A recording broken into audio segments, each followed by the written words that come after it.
needed for a part of the line which would at most be only used for 6 months in a year, so the project was prudently dropped. But the Peel Godred station was at this time moved from the rather awkward temporary site at Alsborough Road to the better situated site at King Orry's Bridge. This was conveniently placed for those who wished to reach the shopping centre of the town, and since King Orry's Bridge provides the only access to the town from the Cronk Valley, it was an excellent railhead for those living in the area.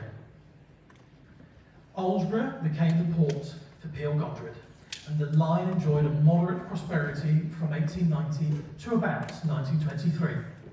The normal journey time between Peel Godred and Alsborough was 1.5 hours for the 21 miles, but the line's special pride were its boat trains, run in conjunction with the Isle of Man steamers, and these, with only one stop at Alsted Road, did the journey in 1.25 hours.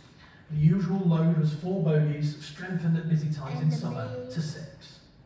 Goods traffic developed mainly in the lower sections. The mountain section between Casnahowen and Peel Godred was thinly populated, with being only one village, Ballymothy, which means the farm of the dog, between Alsted Road and Peel Godred. In 1923, just after the grouping, the Peel Godred Power Company, a subsidiary of the British Aluminium Company, obtained powers to build a dam and a hydroelectric plant a mile or 2 west of the town.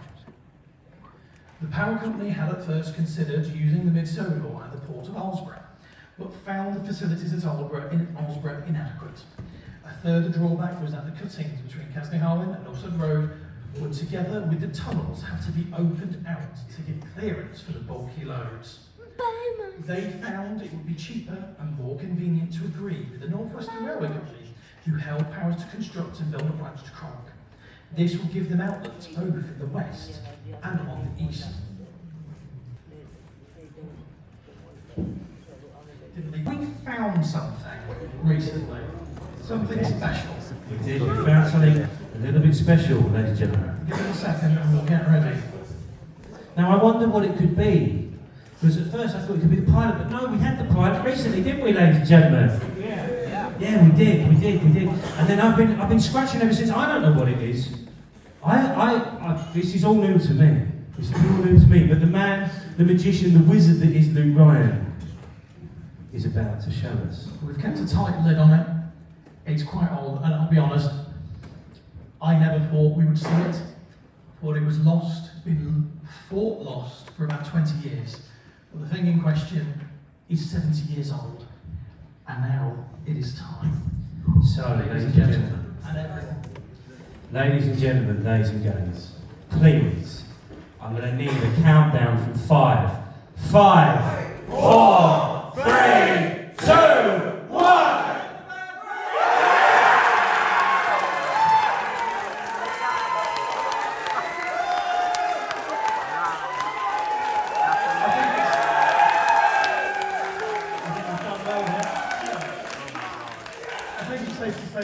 You might know what it is.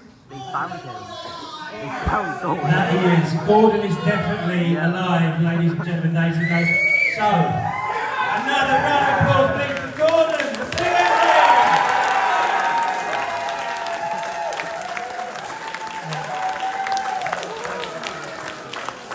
This model was built 70 years ago by the Reverend Wilbert Awdry himself, and was last sighted fittingly in Barrow-in-Furness at a model railway show about 20 years ago, and we were very, very fortunate that he's been safe and sound and was rediscovered earlier this year, and we're so happy to finally share him with you. And if you are booked into the exhibition over the weekend, he'll be in there. You get to come and see him up close and personal. I think it's around 1 o'clock-ish, 1:30. There'll be a chance to see him down at the test track as well at Wharf, for those who are booked into the exhibition as well. So everyone will get a chance to see Gordon. But now we are going into a break. We'll leave him there for anyone to get photos. But yeah, if you want to crack on without further ado. So, your friend of mine, Daniel Long, has written me a little something to say to you all, and I'm going to read it to you now. So, in the same way that a short note from Wilbert is 4 pages long, Dan has kept this short. So, dear friends, that's how it's meant to start, isn't it? These narrations are most importantly thing handled at these Awdry weekends. Other people may disagree, but remember, they are wrong. These recordings are special. Wilbert Awdry, in his own words, in his own voice. There really is nothing quite like it. We thought that there was only one recording, Oliver the Western Engine. Found like a lost engine in the Awdry study. Imagine our delight when Richard Awdry produced a box that had been gathering dust in the corner of a room with 25 more tapes.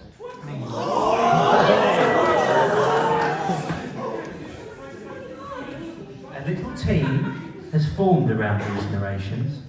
The first two were by Dan. Well, Dan's not here, but I am very lucky, and so is Dan, to have such talented and wonderful friends. Jake has brought his musical wizardry, and James, who is upstairs tonight, has brought all his audio skills. So please raise the roof for James.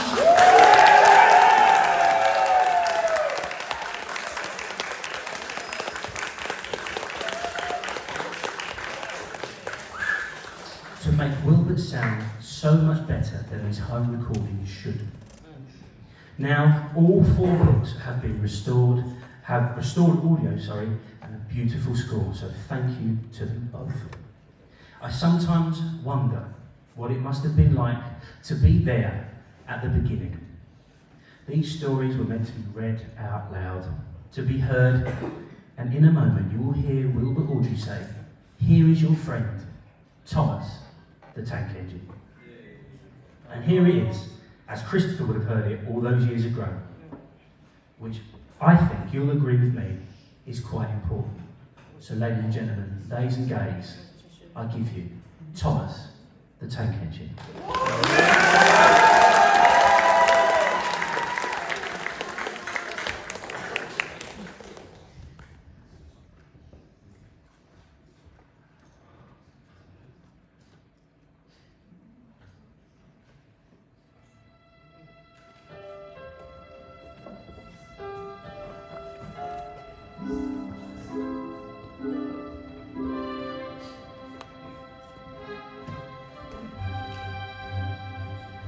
Dear Christopher, here is your friend Thomas the Tank Engine.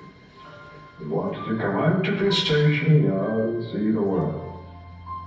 These stories tell you how he did it. I hope you will like them, because you helped to make them. Your loving Dad. Story 1. Thomas and Gordon. Thomas was a tank engine who lived at a big station. He had 6 small wheels, a short stumpy funnel, a short stumpy boiler, and a short stumpy dairy. He was a fussy little engine, always pulling coaches about.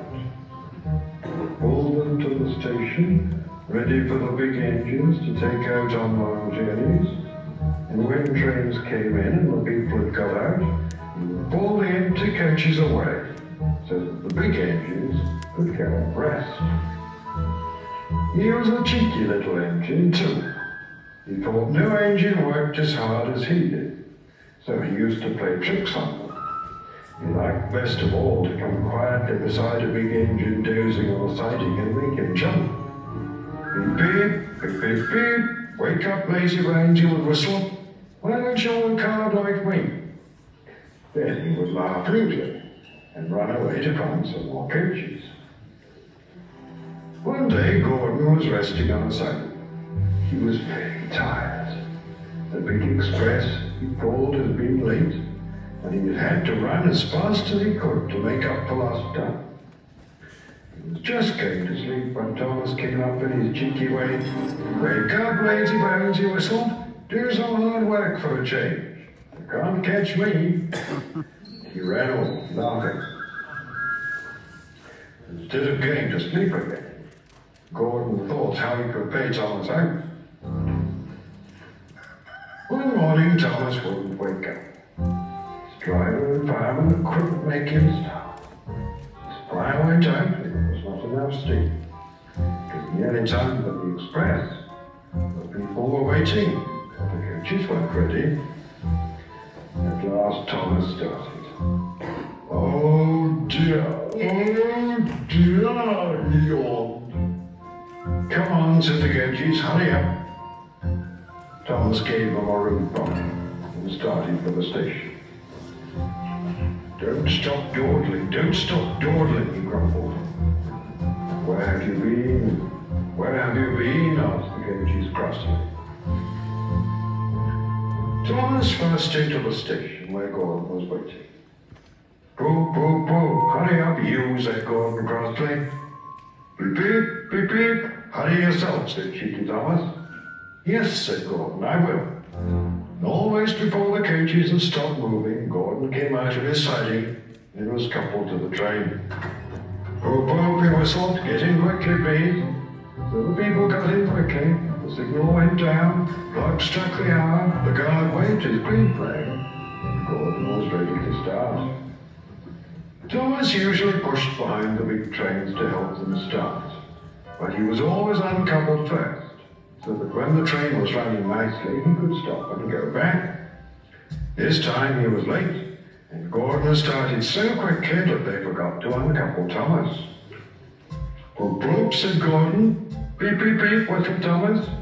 Come on, puffed Gordon to the coaches. Pull harder, puffed Thomas to Gordon. The heavy train slowly began to move out of the station. The train went faster and faster, too fast for Thomas. He wanted to stop, but he couldn't. Beep, beep, stop, he whistled. Hurry, laughed Gordon in front. You can't get away, laughed the coaches. Poor Thomas was going faster than he ever gone before. He was out of breath, but his wheels hurt him, but he had to go on. I shall never be the same again, he thought sadly. My wheels will be quite worn out. At last they stopped at a station. Everyone laughed to see Thomas puffing and panting behind. They uncoupled him, put him onto a turntable, and then he ran on a siding out of the way. Well, little Thomas, chuckled Gordon as he passed. Now you know what hard work means, don't you? Poor Thomas couldn't answer. He had no breath. He just puffed slowly away to rest and had a long drink. He went home very slowly and was careful afterwards never to be cheated to Gordon again.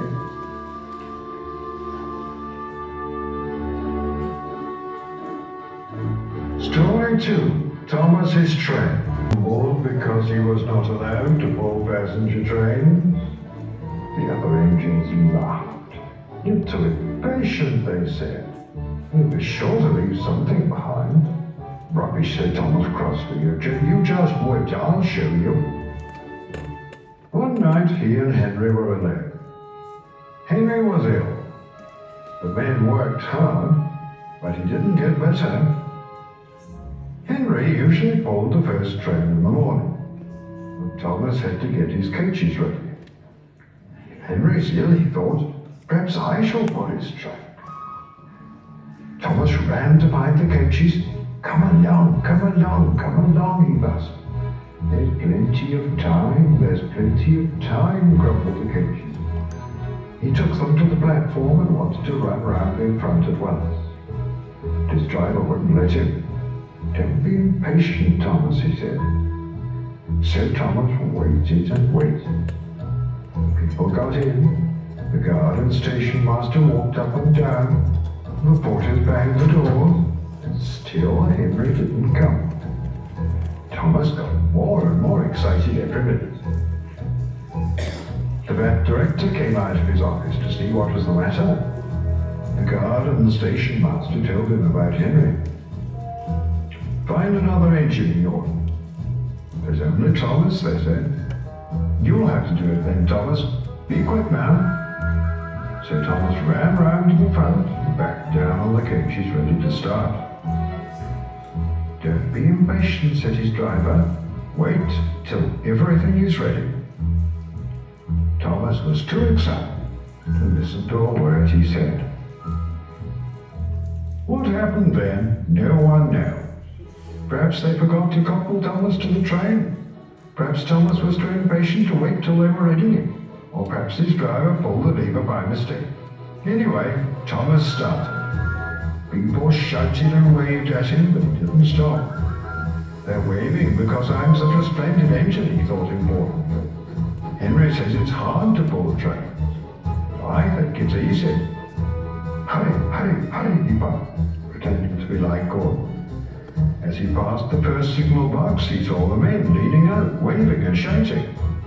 They're pleased to see me, he thought. They'd never seen me pulling a train before. Nice of them to wave. And he whistled, beep, beep, thank you, and hurried on. He came to a signal at D. Bother, he thought, I must stop. I was going so nicely too. What a nuisance signals are. And he blew an angry beep, beep on his whistle. One of the signalmen ran up. Hello, Thomas, he said, what are you doing here? I'm pulling a train, said Thomas proudly. Can't you see? Where are your coaches then? Thomas looked back. Why, bless me, he said, if we haven't left them behind. Yes, said the signalman. You better go back quickly and fetch them. Poor Thomas was so sad he nearly cried. Cheer up, said his driver. Let's go back quickly and try again. At the station, all the passengers were talking at once.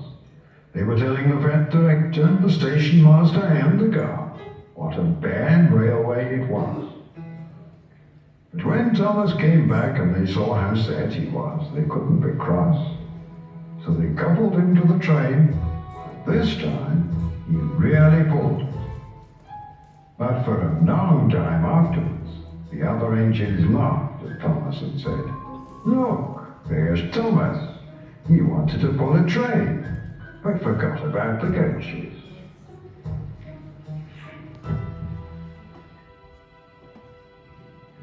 Story 3, Thomas and the Trucks. Thomas used to grumble in the shed at night. I'm tired of pushing coaches. I want to see the world. The others didn't take much notice. Thomas was a little engine with a long tongue. But one night Edward came to the shed.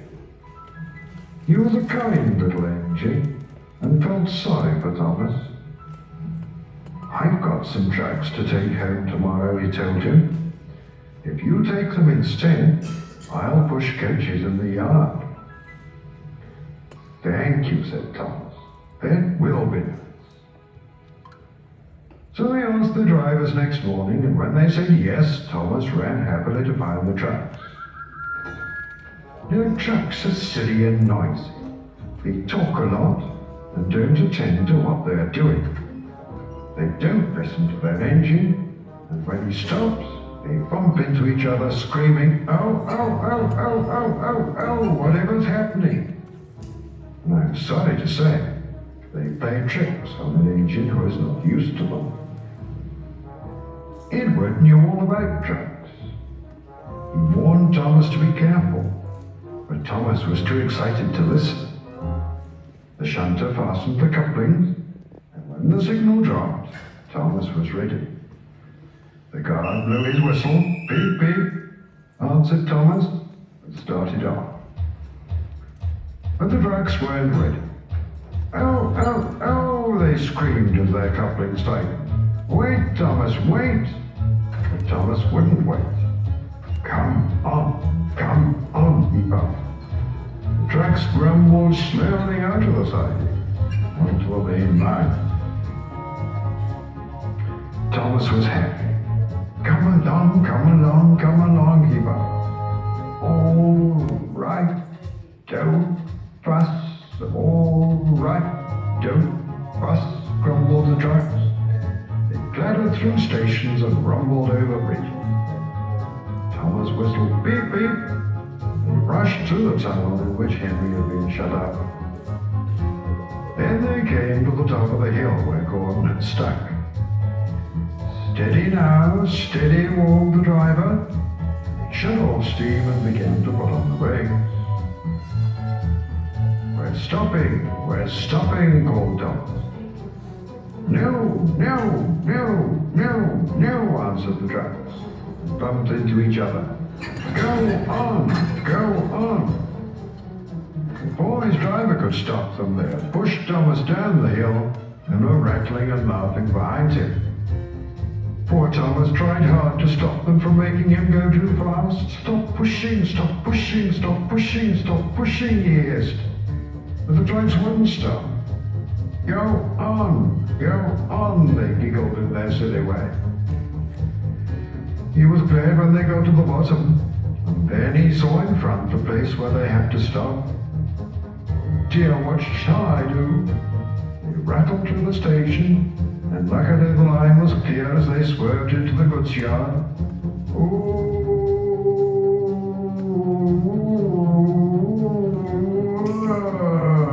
groaned Thomas, as his brakes held fast and skidded along the rails. I must stop. And he shut his eyes tight. When he opened them, he saw he had stopped just in front of the bars. There, watching, was the pet director. What are you doing here, Thomas? He asked sternly. Brought in but tracks, Thomas answered. Why did you come so fast? I didn't mean to. I was pushed, said Thomas sadly. Haven't you pulled trucks before? No.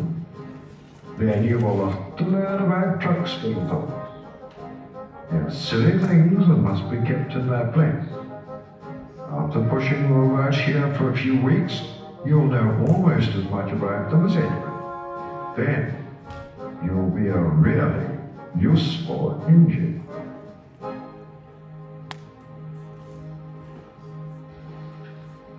Thomas and the breakdown train.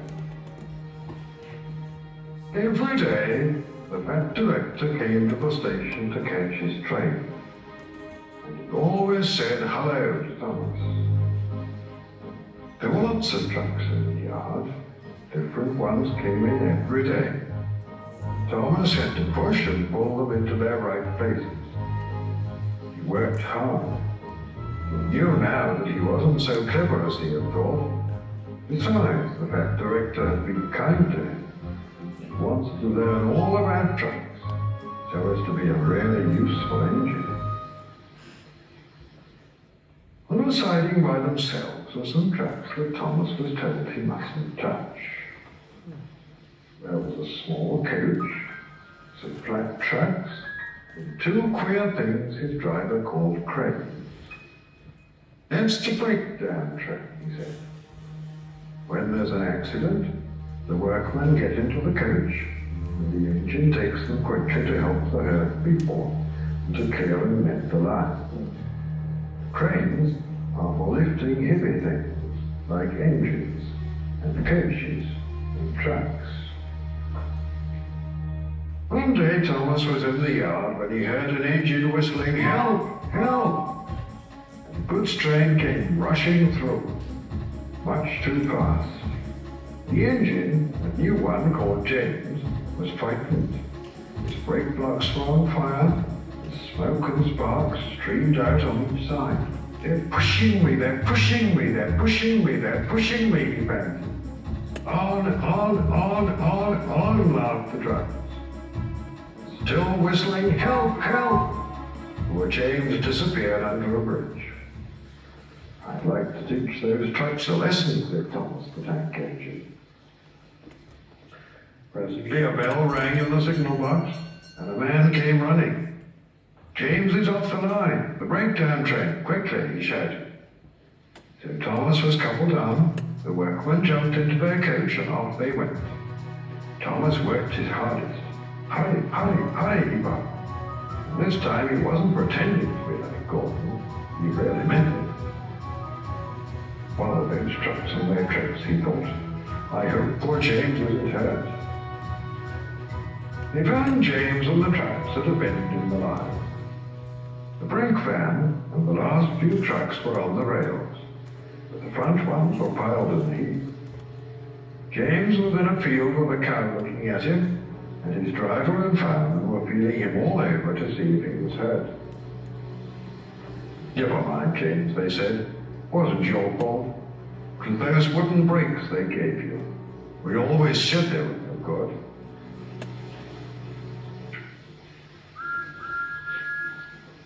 Thomas pushed the breakdown train alongside, and then he pulled the unearthed trucks out of the way. Oh dear, they groaned. Serves you right, thought Thomas crossly.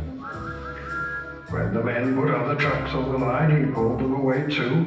He was hard at work, puffing backwards and forwards all the afternoon. This'll teach you a lesson, this'll teach you a lesson, he told the trucks. And they answered, yes, it will, yes, it will, in a sad, groany, creaky sort of voice. They left the broken trucks and mended the line. Then, with 2 cranes, they put James back on the rails. He tried to move, but he couldn't, so Thomas helped him back to the shed. The fat director was waiting anxiously for them. Well, Thomas, he said kindly, I've heard all about it, and I'm very pleased. You're a really useful engine. James shall have some proper brakes and a new coat of paint. You shall have a branch line all to yourself. Oh, sir, said Thomas happily. Now Thomas is happy as can be. If a branch line all to himself, puffs proudly backwards and forwards with 2 coaches all day. He's never lonely, because there's always some engine to talk to at the junction. Edward and Henry stop quite often and tell him the news. Gordon is always in a hurry and does not stop, but he never forgets to say poop poop to little Thomas. Thomas always whistles beep beep in return.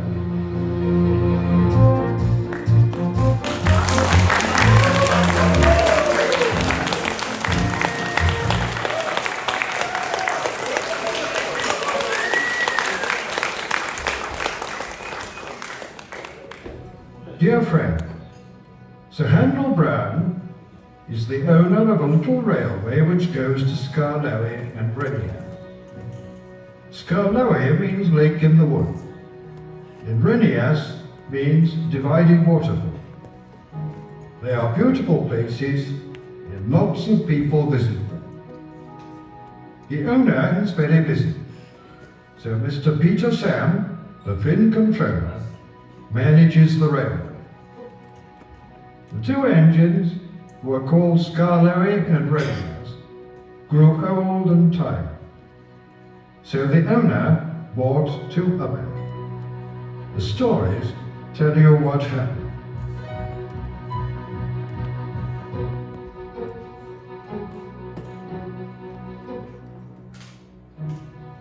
Story 1. Skarloey remembers. The fat controller had sent Edward to the works to be mended. Near the works, Edward noticed a narrow gauge engine standing in an open-sided shed. That's Skarloey, he thought. What's he doing there? He remembered Skarloey and his brother Renias, because in the old days he had often brought passengers who wanted to travel up to the lake in their little train. As the men at the works could not mend him at once, Edward asked them to put him on a siding close to Skarloey. Skarloey was pleased to see Edward. The owner has just bought 2 more engines, he said. He told me I was a very old engine and deserved a good rest. He gave me this shed so that I could see everything and not be lonely. But I am lonely all the same. I miss Renias very much. Yesterday, one of the new engines pushed him on a truck, and now he's gone to be mended. I wish I could be mended too, and full coaches again. Have your coaches got names? Asked Edward. Oh yes, there's Agnes, Ruth, Jemima, Lucy and Beatrice. Agnes is proud. She has cushions for first-class passengers.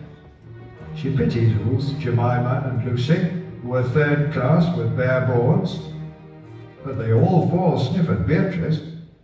Beatrice often smells of fish and cheese, but she is most important, said Scarberry Ernest. She has a little window through which the guard sells tickets. I sometimes leave the others behind, but I always take Beatrice. You must have tickets in the guard, you know. Of course, said Edward gravely. Phineas and I, continued Scarberry, used to take turns at pulling the train. We know everybody, and everybody knows us.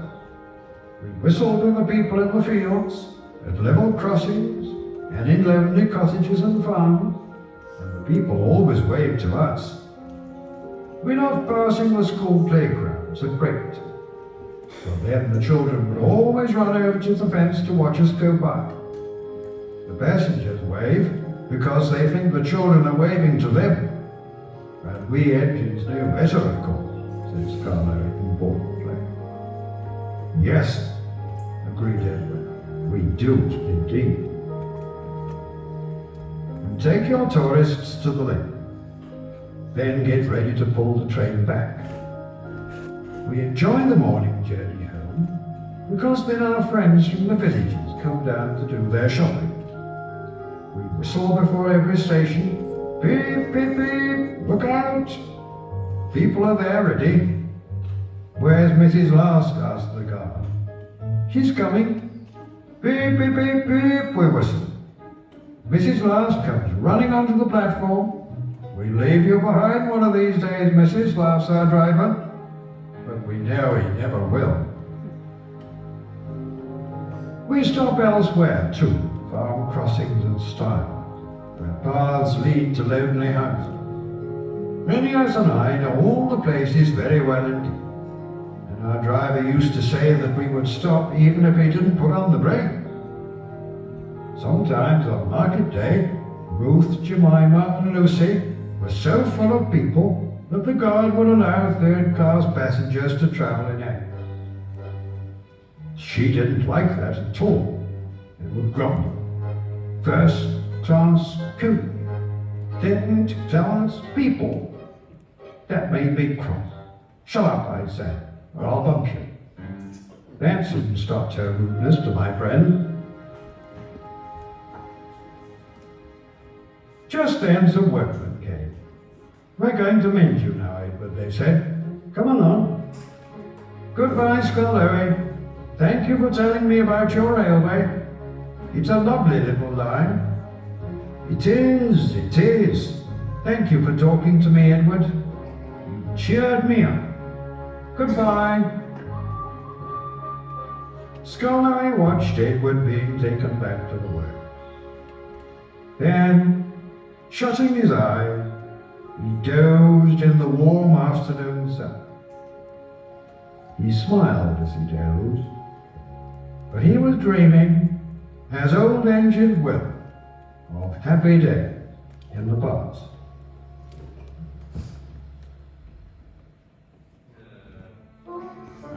Story 2, Sir Handel. The new engines looked very smart.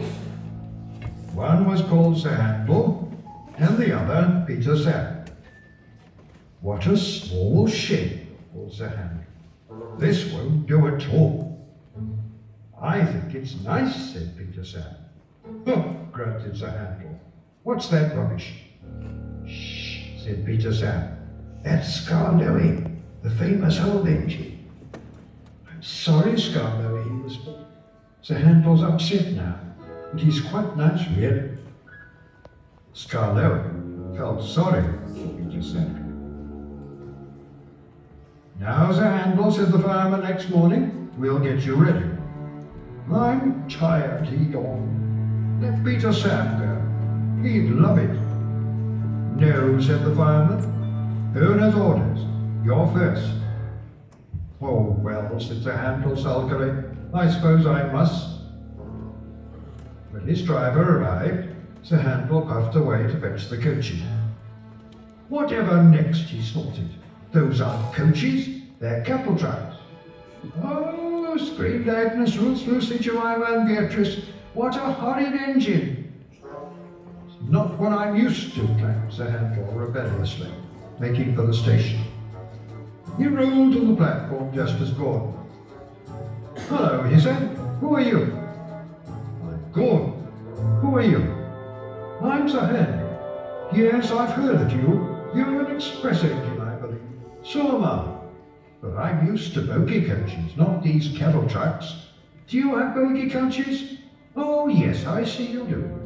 We must have a chat sometime. Sorry I can't stop. Must keep time, you know.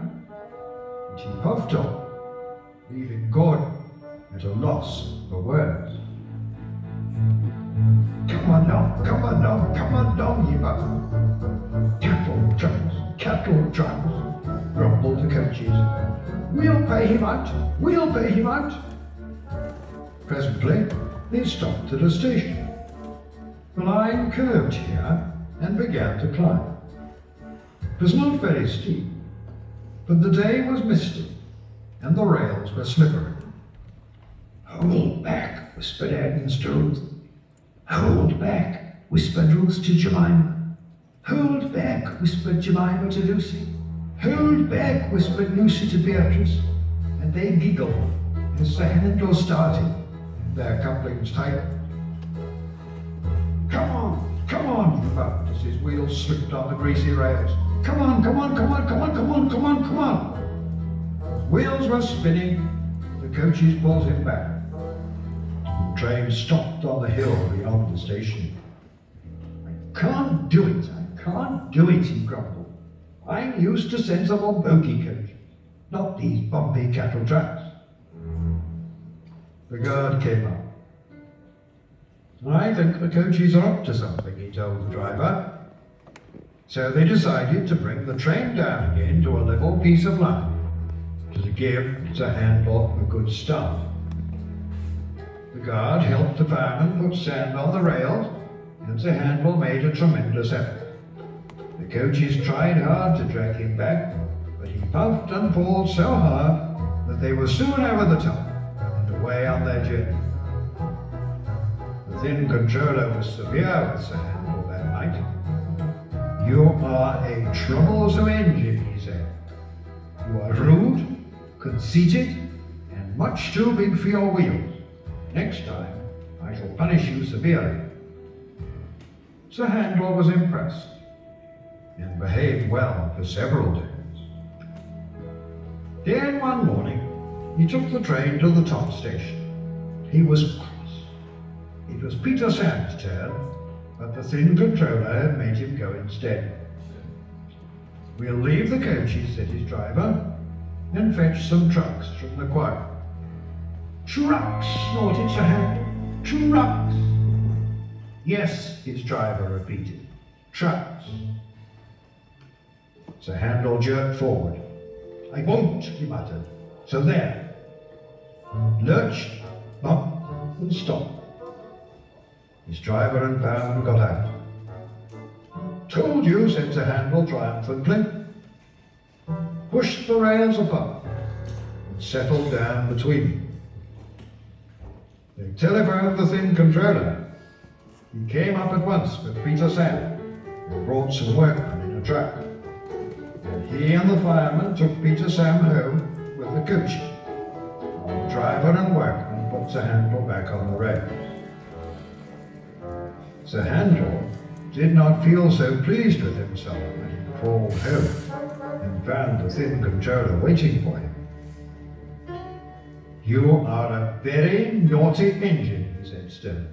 You will stay in the shed till I can trust you to behave.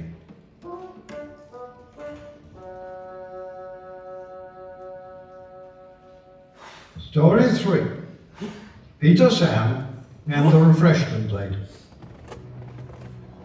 As Sir Handel was shut up, Peter Sam had to run the line. He was excited. The fireman found it hard to get him ready. Sober up, can't you? He growled. Anybody would think, said Sir Handel rudely, that he wanted to work. All respectable engines do, said Carl very firmly. I wish I could work myself. Keep calm, Peter Sam. Don't get excited, and you'll do very well. Peter Sam was in such a state that he couldn't listen. When his driver came, Peter Sam ran along to fetch the coachee. Beep, beep, beep, beep. Come on, girls, he whistled. Although he was so excited, he remembered to be careful. That's the way, my dears. Gently does it. What did he say? Asked Jemima, who was deaf. He said, come along, girls. And he called us his dears, but the other coaches. Really, one doesn't know what to think. Such a handsome young engine too, so nice and well-mannered. They tittered happily together as they followed Peter Sam. Peter Sam buzzed into the station to find Henry already there. This won't do, youngster, said Henry. I can't be kept waiting. You are late tonight. I'll go off and leave your passengers behind. Pooh, said Peter Sam. But secretly, he was a little worried. But he couldn't feel worried for long. What fun it all is, he thought as he ran round his train. He let off steam happily while he waited for the guard to blow his whistle and wave his green flag. Peter Sam puffed happily on, singing a little song. I'm Peter Sam, I'm running this line. I'm Peter Sam, I'm running this line. People waved as he passed the farms and cottages. He gave a loud whistle at the school. Children all ran to see him puffing by. Agnes, Ruth, Jemima, Lucy and Beatrice enjoyed themselves too. He's cocky trot trot, he's cocky trot trot, he's nice trot trot. He's cocky trot trot, he's nice trot trot. Growing very fond, Peter said. Every afternoon, they had to wait an hour at the station by the lake. The driver, fireman and the guard usually bought something from a refreshment lady and went and sat in Beatrice. The refreshment lady always came home on this train. Time passed slowly today for Peter Sam. At last his driver and fireman came. Beep, beep, beep, hurry up, please, he whistled to the passengers. They came swirling back from the station. Peter Sam was sizzling with impatience. How awful, he thought. Did we miss Henry's train? Last passengers arrived. Guard was ready with his flag and whistle. The refreshment lady walked across the platform. Then it happened. Guard said Peter Sam was too impatient. Peter Sam says he was sure he heard a whistle. Anyway, he started. Come quickly, he bawled. Stop, stop, stop, wailed the coachman. You've left her behind. You've left her behind. Guard whistled, waved his red flag. Driver, looking back, saw the refreshment lady shouting and running after the train. Bother, wrote Peter Sam as he stopped. We'll miss Henry now. The refreshment lady climbed into Beatrice and they started again. We're sure to be late, we're sure to be late, panted Peter Sam frantically. His driver had to keep checking him. Steady, old boy, steady. Beep, beep, Peter Sam whistled at the stations. Hurry, please, hurry. They reached the big station, just as Henry steamed in. Hurrah, said Peter Sam, we've caught him after all. Let off steam with relief. Whoosh. Not bad, youngster, said Henry loftily. Freshman lady shook her fist at Peter Sam. What do you mean by leaving me behind, she demanded. I'm sorry, refreshment lady, but I was worried about our passenger. And he told her what Henry had said. The refreshment lady laughed. You silly engine, she said. Henry wouldn't dare go. He's got to wait. It's a guaranteed connection. Well, said Peter Sam. Well, where's that Henry? Peter Sam was too late that time, for Henry had chortled away.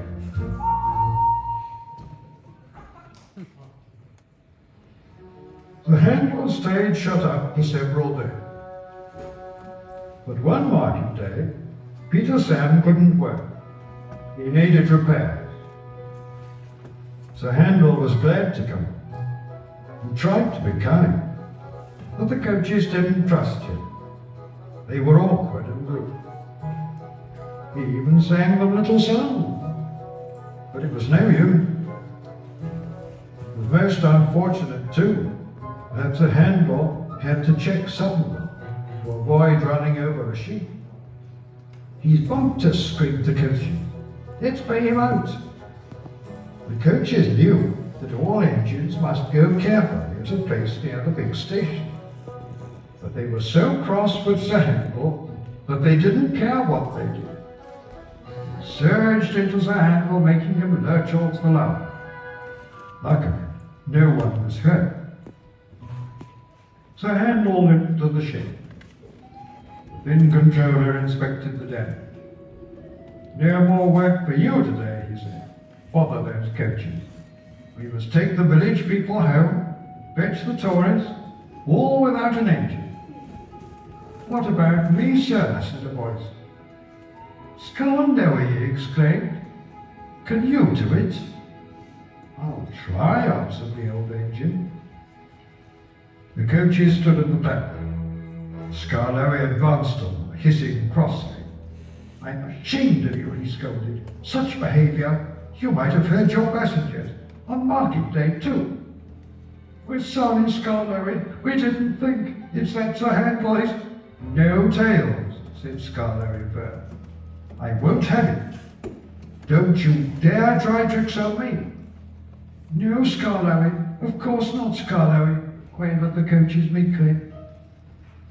Scarndowie might be old and have dirty paint, but he was certainly an engine who would stand no nonsense. His friends crowded round, and the guard had to shoo them away before they could start. Scarndowie felt happy. He remembered all the gates and stiles where he had to stop, whistled to his friend. Sun shone, rails were dry. This is lovely. Presently they began to climb, and he fell short of steam. Bother my tubes, he panted. Take your time, old boy, soothes his driver. I'll manage, he wheezed. Pausing for breath at the station, he gallantly struggled along. After a rest at the top station, Scarndowie was ready to start. It'll be better downhill, he thought. The coaches ran nicely, but he soon began to feel tired again. His springs were weak, and the rail joints jarred his wheels. Then, with a crack, the front spring broke, and he stopped. I feel all pricky, he complained. That's torn, said his driver. We'll need a bus now for our passengers. No, pleaded Scarndowie. I'd be ashamed to have a bus take my passengers. I'll get home all burst, he promised bravely.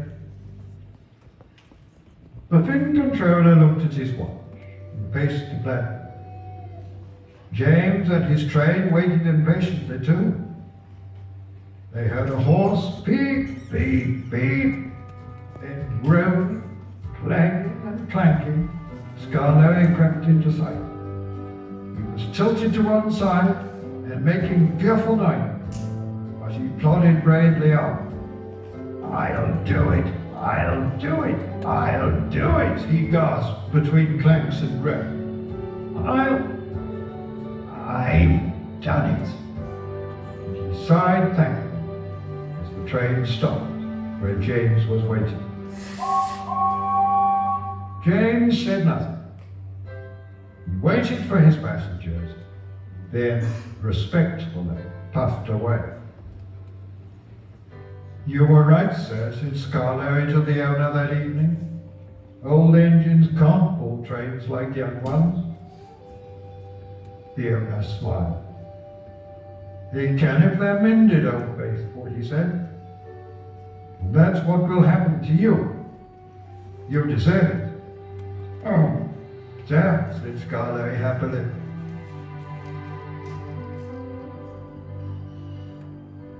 Sir Handel is longing for Scarlatti to come back. He thinks Scarlatti is the best engine in the world. He does his fair share of the work now, and the coaches never play tricks on him, because he always manages them in Scarlatti's way.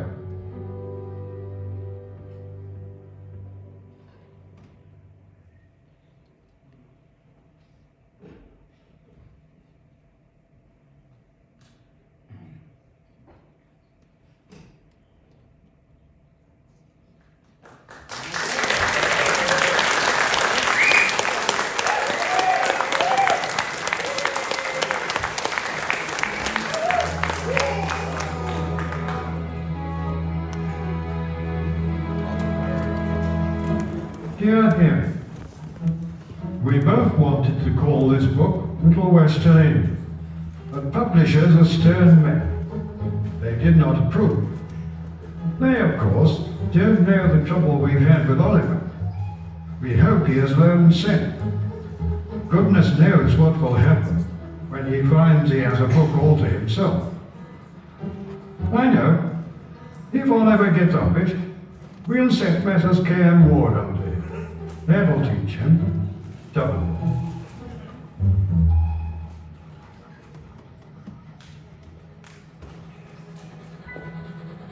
Story 1.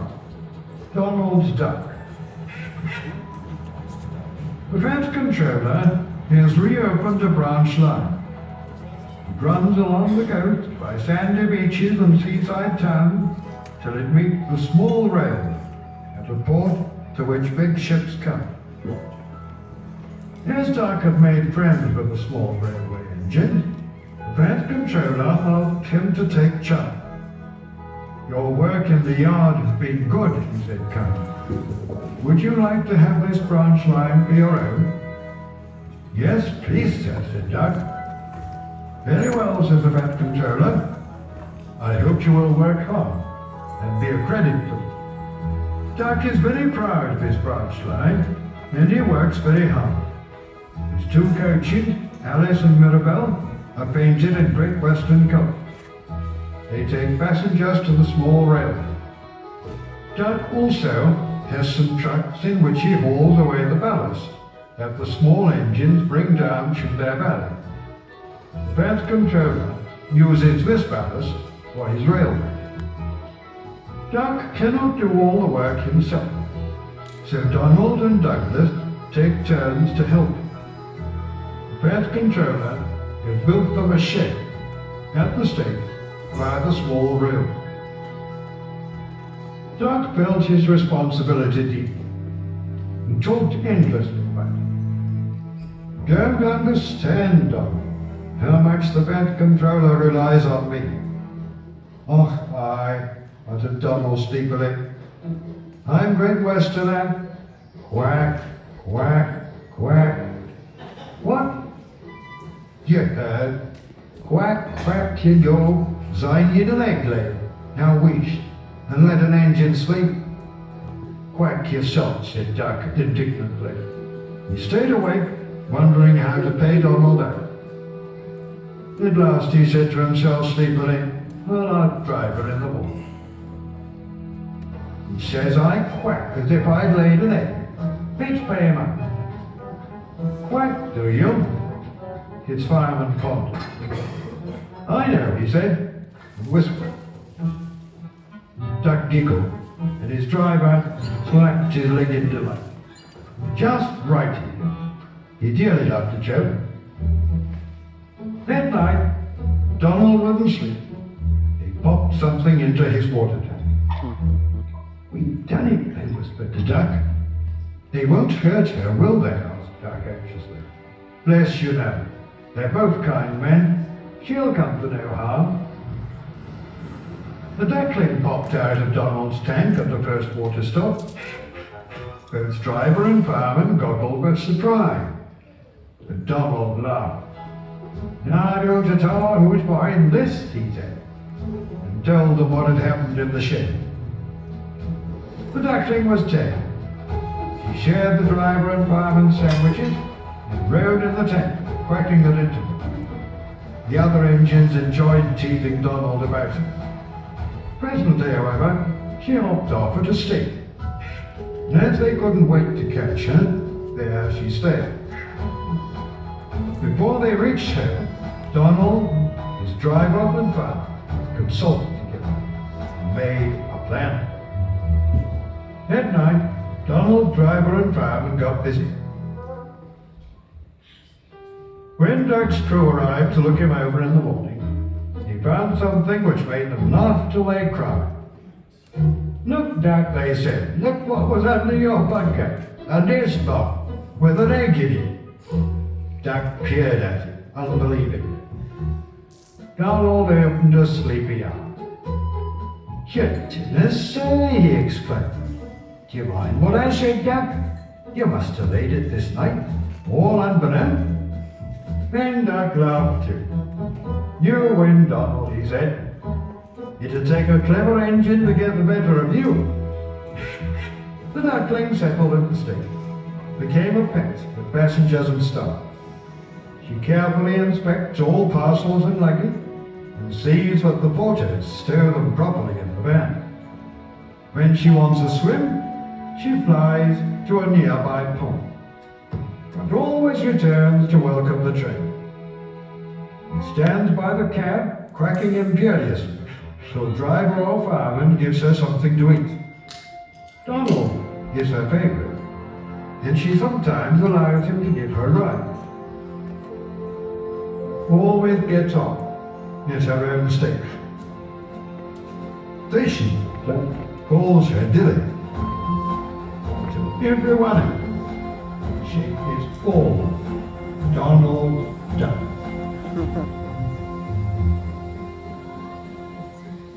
Story 2. Resource and Sagacity. Oliver is a Great Western tank engine. The other railway wanted to scrap him, so he ran away. Isabel, his faithful coat, came too, and so did Tim, a brake van. The last moment they were nearly caught, but Douglas saved them. The bad controller was pleased. He said that when Oliver was mended, he could help Doug with his branch line. "We'll give you Great Western colours like Doug," he said. "That will help you forget your trouble." "Oh, thank you," said Oliver happily. Doug's branch starts from the big station. When Oliver started work, he often met other engines there. They all wanted to know about his adventure. Amazing, they would remark. Oliver said James, as you saw, and sagacity put in for him. He is an example to us all. "You're too kind," giggled Oliver modestly. But he was only a tank engine after all. No big engine had ever said admiring things to him before.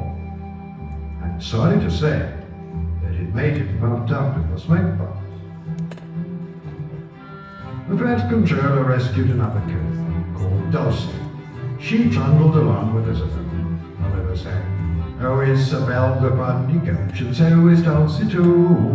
I didn't look after them, they not know what to do." Just listen to him, Dulcie. Proud, he's conceited, he's heading for trouble, Isabel said to the time. "I feel it in my brains," she shrieked as they rounded the curve. Oliver just laughed. "Henry says I'm amazing. Why, what do I care for trouble? I just push it aside." All trucks are bad behaved. Balancing is the worst of all. Donald, Douglas, and Doug warned Oliver about it. You think I can't manage, he said huffily. Gordon knows better. He says I'm sagacious. You may be good gracious, but say no more, Duck. It might be a pity, but the wee engine will just have to learn. Today, Oliver took the trucks by himself for the first time. He pulled the loaded ones to a siding and pushed the empties to the chute. Then he came back full of colour to take the loaded wagons away. The loaded trucks were comfortable and didn't want to move. They had just realized, too, that they had a different engine. Duck, we know, they grumbled, and Donald and Dudley. What right has Oliver to poke his fun in the air? Look sharp, folks, Oliver. Smartly there. That's not the way to speak. For you, Mum. The trucks moved off easily, and Oliver thought he had them in control. Trucks, he told himself proudly, daren't play tricks on me. I'll arrange them on the middle road, start away as soon as Duck arrives. I can't understand why he says they're so troublesome. They reached the station first. Oliver's brakes came on with a groan. The brakes were useless against loaded, surging trucks. He pushed forward, yelling, "On! On! On!" Oliver fought hard. Still they forced him on, and on, and on. Their efforts slackened at last. "I'm winning," he gasped, but it was too late. One moment his rear wheels were on the rail, the next they had none. He was bunker down in the turntable well, a deluge of ballast around him.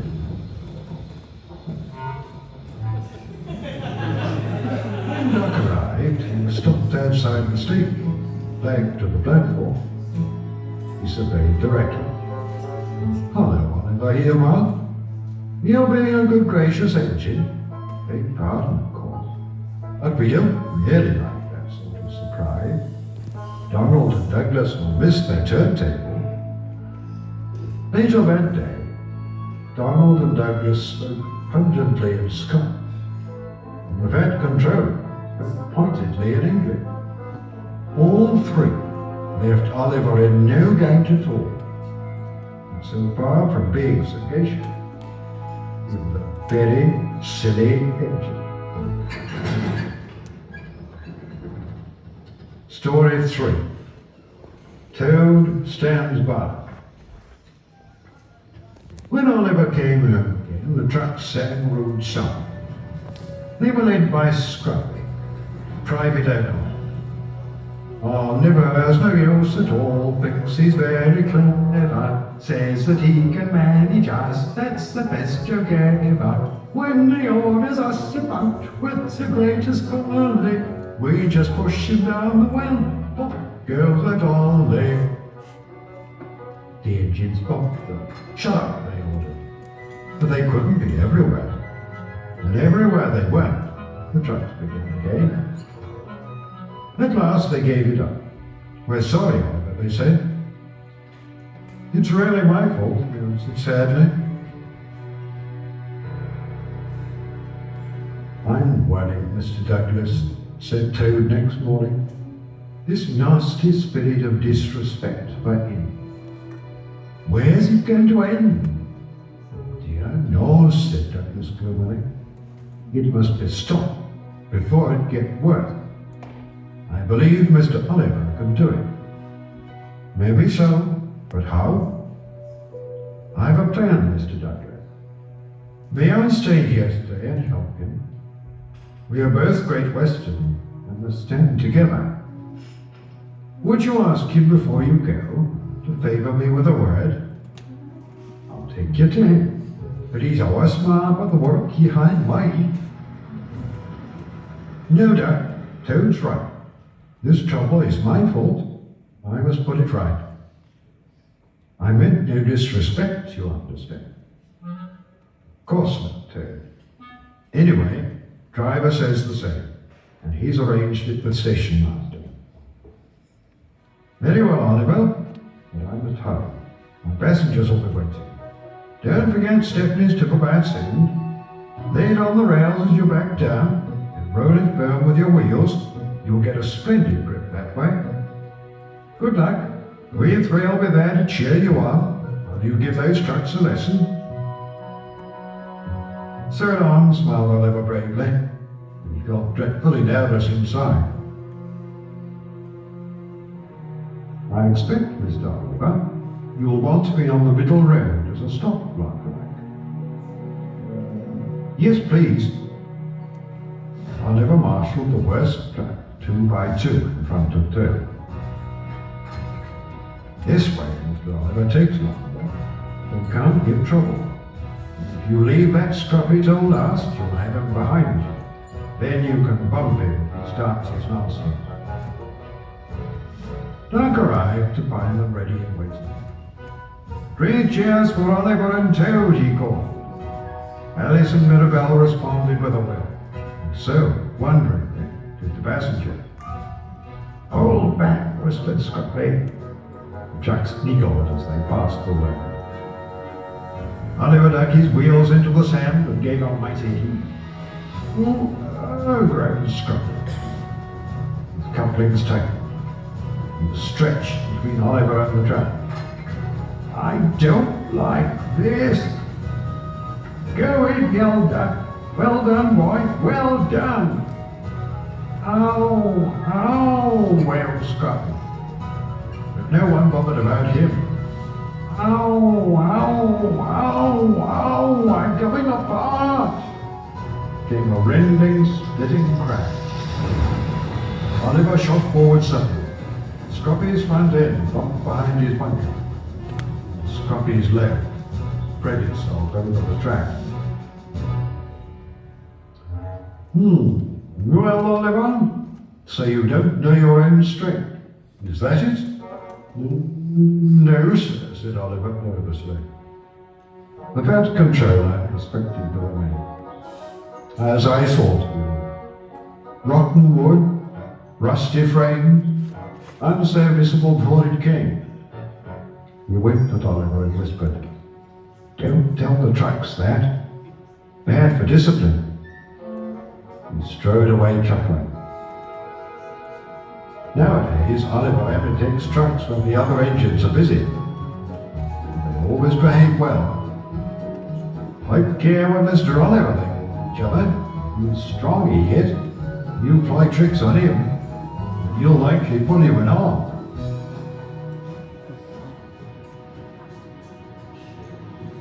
Story 4. Bulgy.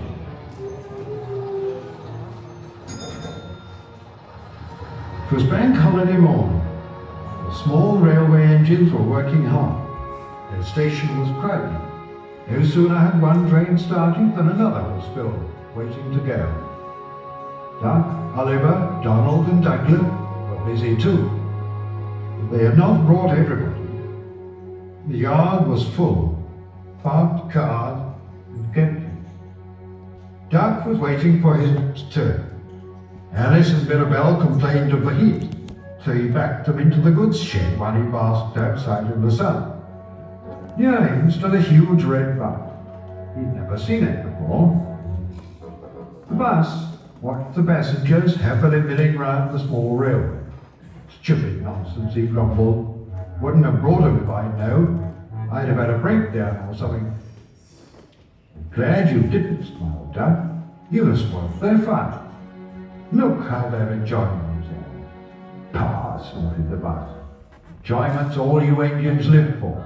Taking the petrol from the tanks of us workers. Come the revolution, he went on fiercely.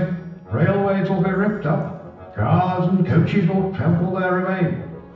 Free the roads, he growled. Free the roads from railway to... At the passing station, Duck told Oliver about the bus. I call it Bulgy, he chuckled.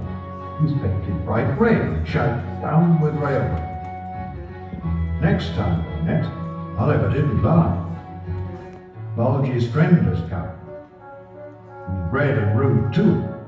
He's taking Bulgy's passengers home, so so as to leave him free to steal iron.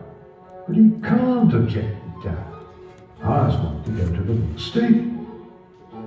Bulgy bets he can get there before I. Rubbish. Much further by road. I never looked anxious. Yeah. Bulgy says he knows a shortcut. That evening, Donald, Oliver and Duck were preparing for the homeward ride. Duck's train was to be first home, but he had few passengers. He soon found out why. Look, showed Oliver, look at Bulgy, the mean scarlet deceiver. Bulgy had turned to leave. They could now see his other side. And head on it, railway by. Stop, yelled Starveling. Too late. Yeah, boom, no, jeered Bulge. He roared away. The unsuspecting passenger waved happily. Come on, Duck. He, Alice and Mirabel, trundled unhappily away. Alice and Mirabel chattered crossly. The nasty old thief, he's stolen our people, the nasty old thief, he's stolen our people. Duck wondered how to pay Bulgy out. Then far ahead a man clambered up the embankment waving a red scarf. Danger, he shouted. The line here crosses a narrow road. Duck came as close as he could. So this was Bulgy's shortcut. He chuckled. Bulgy was wedged under the bridge. Drivers of cars, trapped in front and behind, were telling him what they thought. Angry passengers, cornering the conductor, demanded their money back. From time to time, loosened brick fell on Bulgy, making him yelp. Bulgy's passengers swarmed round Duck. He tricked us, they complained. He said he was a railway bus, but wouldn't accept our return ticket. He wanted us to think railways are no good. Please help us. Duck's crew examined the bridge. It's risky, they said, but we must help the passengers. Passengers are urgently being Duck. Besides, he chuckled, it'll bring Bulgy out. They laughed and told the passengers to wait on the other side of the bridge. Stop, wailed Bulgy. It might fall on me. That, said Duck severely, would serve you right for telling what. Bulgy howled when he felt the bridge quiver, but he didn't go out. Duck made good time to the big station, and all passengers caught their train. The Bat Controller arranged a shuttle service on the ride. Passengers changed the train with Bulgy's bridge. Bulgy had to stay till it was mended, but he never learned sailing. He told whoppers till no one could believe his destination for. No passengers could travel. He has a hen house now, in a field beside the railway. If he still told whoppers, they could do no harm. The hens never listened to them anyway.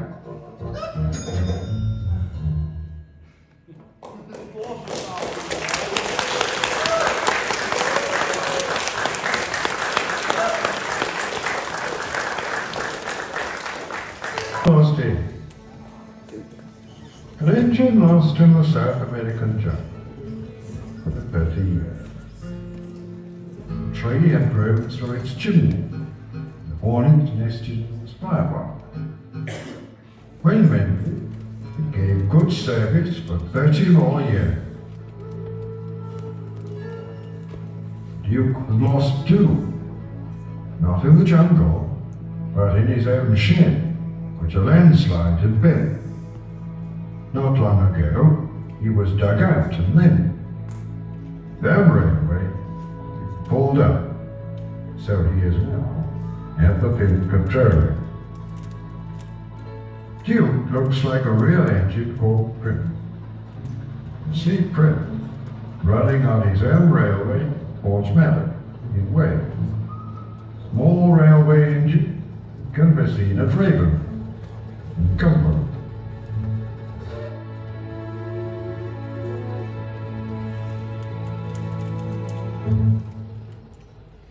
Story 1.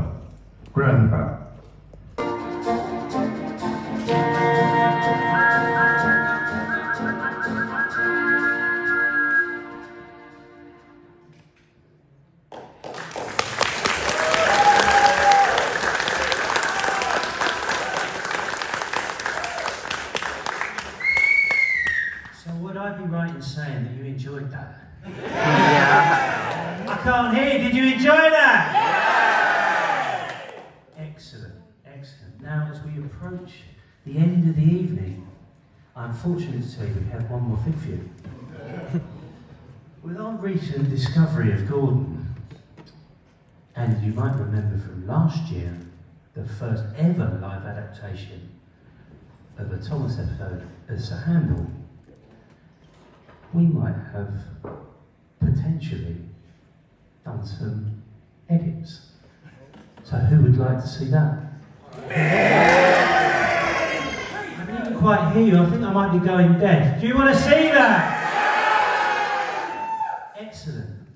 So ladies and gentlemen, gays and gays, I give you Sir Handel.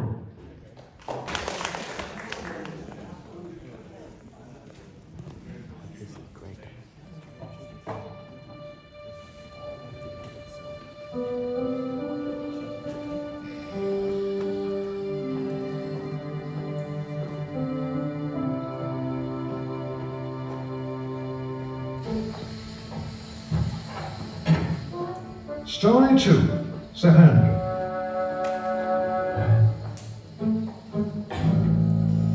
The new engines looked very smart. One was called Sir Handel, and the other Peter Sack. What a small ship, thought Sir Handel. This won't do at all. I think it's nice, said Peter Sack. Oh, grunted Sir Handel. What's that rubbish? Shh, said Peter Sack. That's Scarloey, the famous home engine. I'm sorry, Scarloey, he whispered. Sir Handel's upset now, but he's quite nice, really. Scarloey felt sorry for Peter Sack.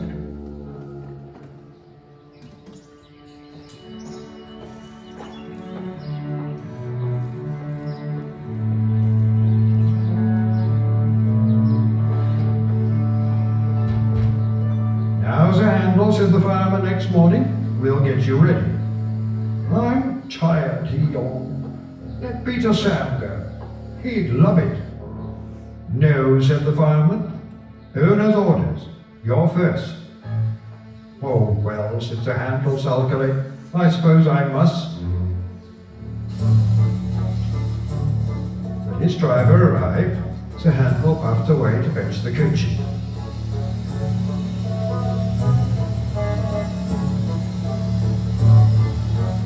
Whatever next, he snorted. Those aren't coaches, they're cattle trucks. Oh, screamed Agnes, Ruth, Lucy, Jemima and Beatrice.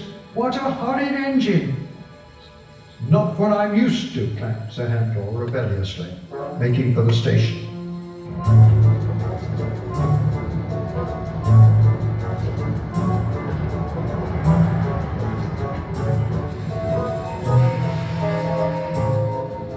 He rolled to the platform just as Gordon.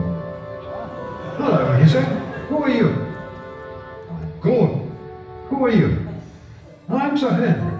Yes, I've heard of you. You're an express engine, I believe. So am I. But I'm used to bogey coaches, not these cattle trucks. Do you have bogey coaches? Oh, yes, I see you do. We must have a chat sometime. Sorry I can't stop. Must keep time, you know.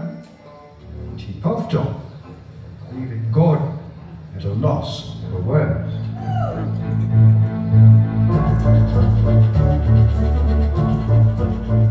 Come on down, he puffed.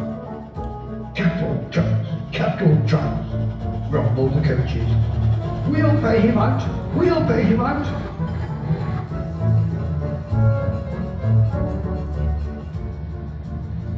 Presently, they stopped at a station.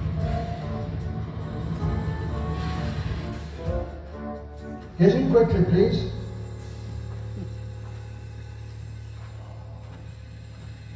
The line curved here and began to climb.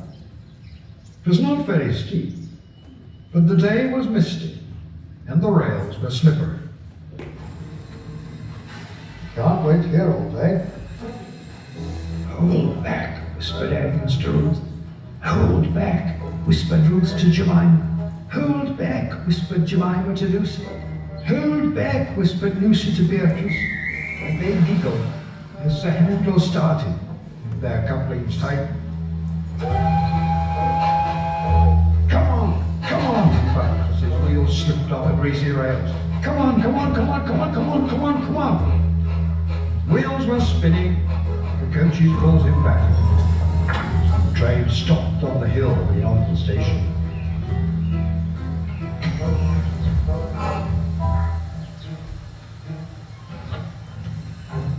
Can't do it, he grumbled. I'm used to sensible bogey coaches, not these bumpy cattle tracks. The guard came up. I think the coaches are up to something, he told the driver. So they decided to bring the train down again to a level piece of land to give the handle a good start.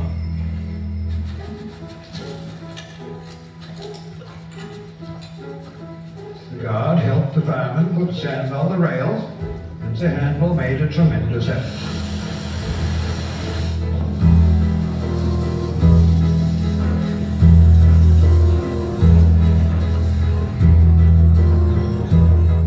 The coaches tried hard to drag him back, but he puffed and pulled so hard that they were soon over the top and away on their journey.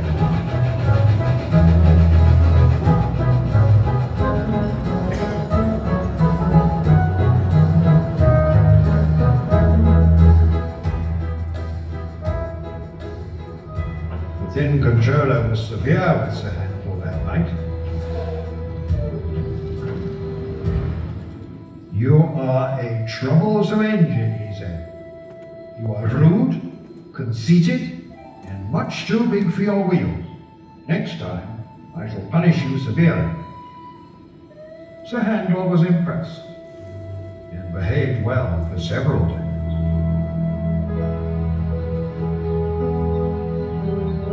Then one morning, he took the train to the top station.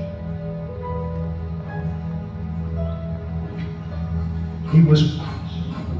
It was Peter Sam's turn, but the thin controller had made him go instead. We'll leave the coaches, said his driver, and fetch some trucks from the choir. Trucks, snorted Sir Handel. Trucks. Yes, his driver repeated. Trucks.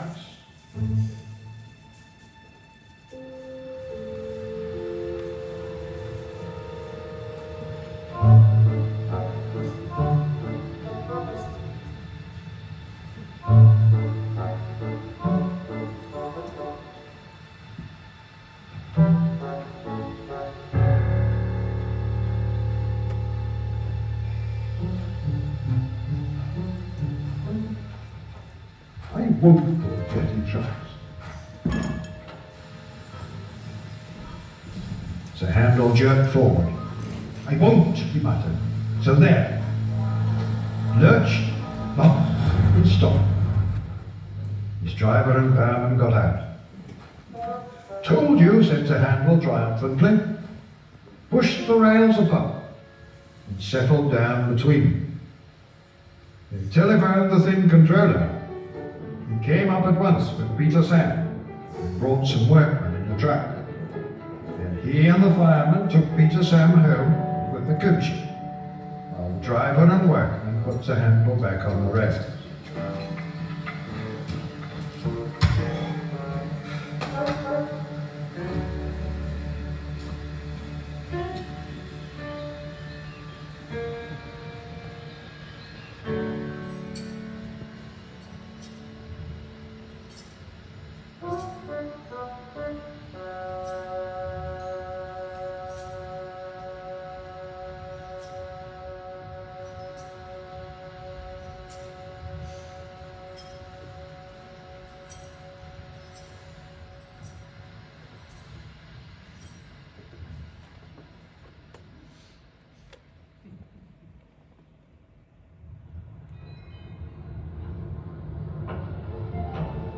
Sir Handel did not feel so pleased with himself when he crawled home and found the thin controller waiting for him. You are a very naughty engine, he said sternly. You will stay in the shed till I can trust you to behave.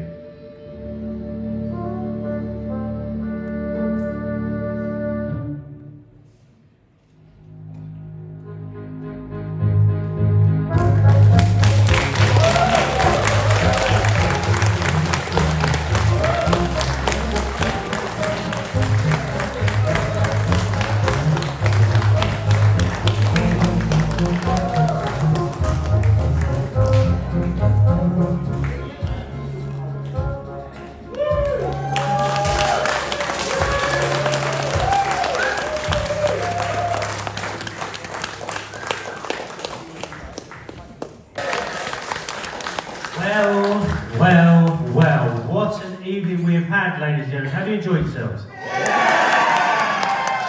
Do you know what? I heard you that time, so I'm really, really pleased. Thank you so much for coming, and we will look forward to seeing you over the weekend at the Little Engines Weekend, where you can go to the shop, get t-shirts like this, and you'll have a fantastic weekend. So, we'll see you tomorrow. Night, night!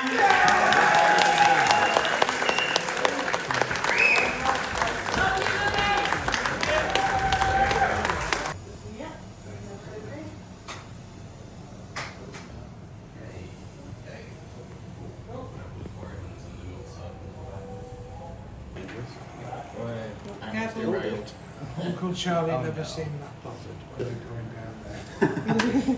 Whether they be cooking breakfast on the shovel. Ooh, yes. You can't be at cold five bacon. And I'd come on looking a bit dusty. And Mother would say, I know where you've been. Sequence first day from different times. Yeah. It looks like he's changed his mind. All the same spot. On the layout right now, I think that's just going to be the I think we might be right, yeah. 1949. Full layout. Yeah. And, and other people make railway series or even versions of the characters just without the smoke box, or just with the smoke boxes, so you can recreate the entire thing. Oh, nice one. Yeah. That, by the way, It's made from cardboard. I think there is a Railway Modeler article on. I think you can get it online. Yes. Well, Railway Modeler certainly has their own archive. You can subscribe to them. Like 1950s one, isn't it? Or 59, 40s. I believe. Yeah. sounds, I think it's January 59. Yes, that's it.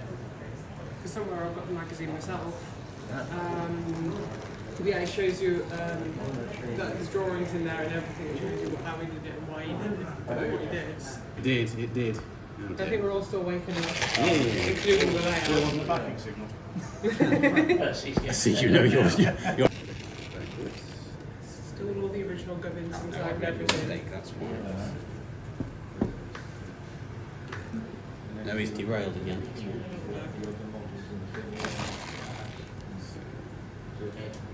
Flick. I'm just looking at the brake. There we go. So unfortunately the trucks don't like playing with Stephanie. Off you go, friend. There we go. Oh, yeah. It looks like it's, yeah. I think the coupling's not quite hooking. I might have put that one on the wrong way round. That'd be why. Make sure. Come on, dear. There we go. No, okay, that's definitely on the wrong way round then. That's tricks. The sound hill again.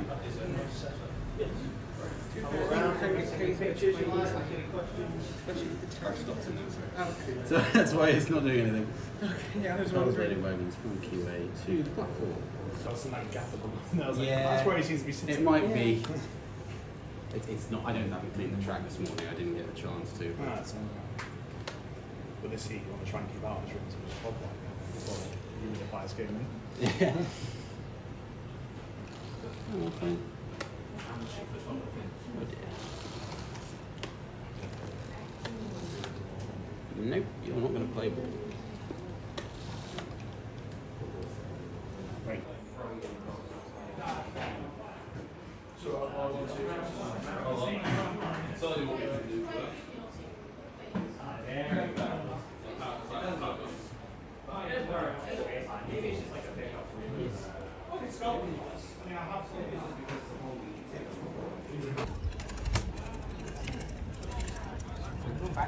Yeah, because we're not, it's not time to leave yet.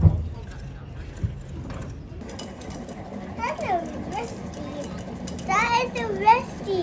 Hey, look at it. I like it.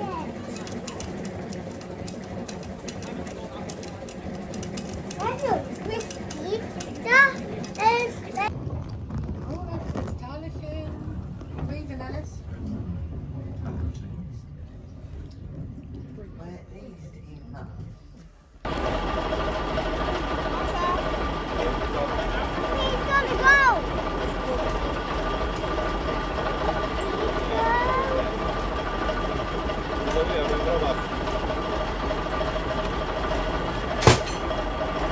He's gonna go.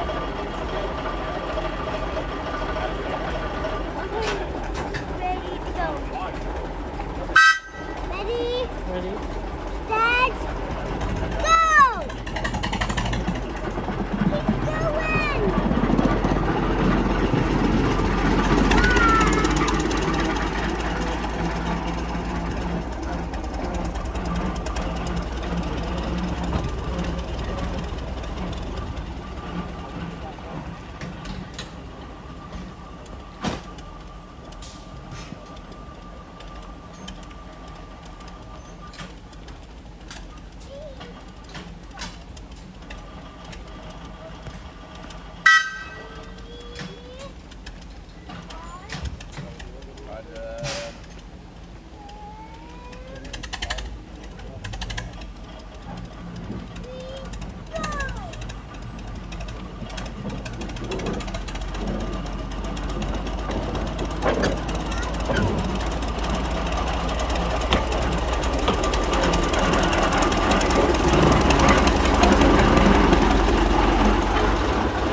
Keep on it.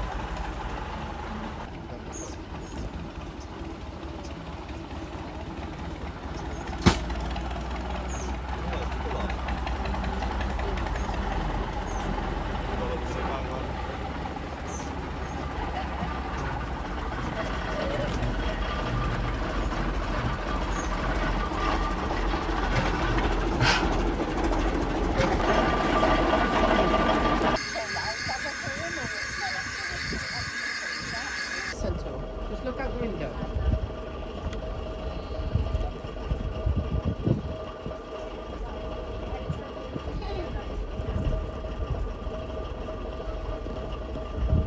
Go on past anyway. That's what you press the button. Yeah. No, Gail's that.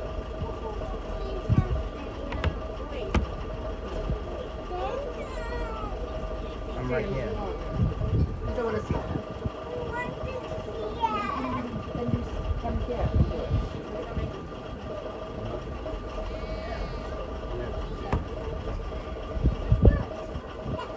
Don't stick your head out.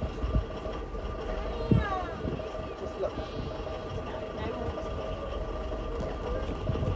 I can't see it. Because it hasn't come yet.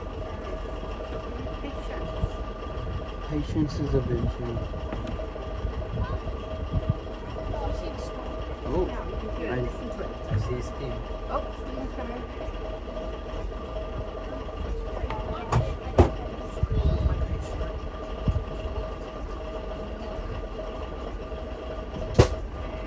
Wow. Yeah, oh, I see. Oh, yeah, I see it coming.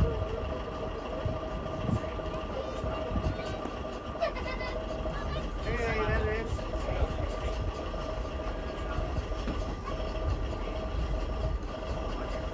That's it, I'm gone. Oh, there we go. Well, we don't Okay, there now. I see it. Down I forward. can't see it. It's coming, it's coming. It's James.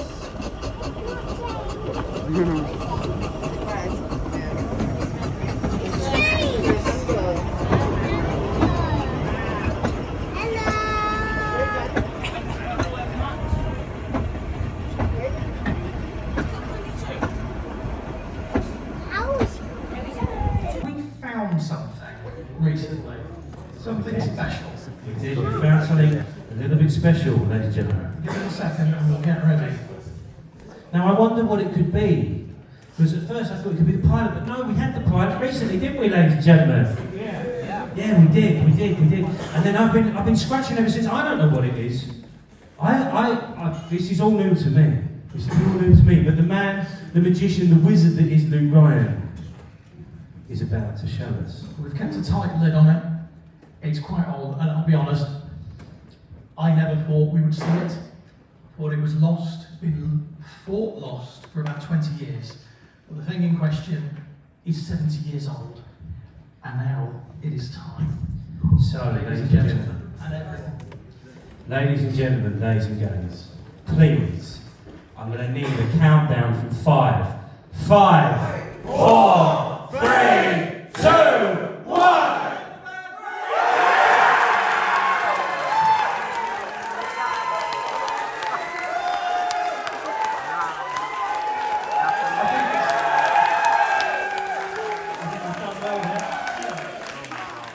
I think it's safe to say a few of you might know what it is. That he is. Gordon is definitely alive, ladies and gentlemen, ladies and guys. So, another round of applause, please, for Gordon, the big engine!